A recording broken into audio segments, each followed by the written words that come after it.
You ask Tiger to solve. This deals with linear equations with one unknown. The final result is x equals 85.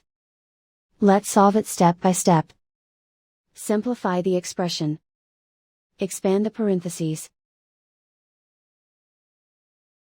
Simplify the arithmetic. Expand the parentheses. Simplify the arithmetic. Group all x terms on the left side of the equation. Subtract 8x from both sides.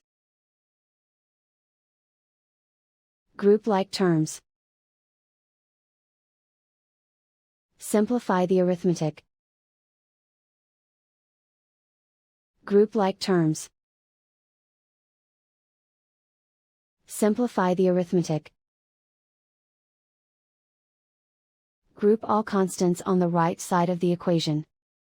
Add 45 to both sides. Simplify the arithmetic.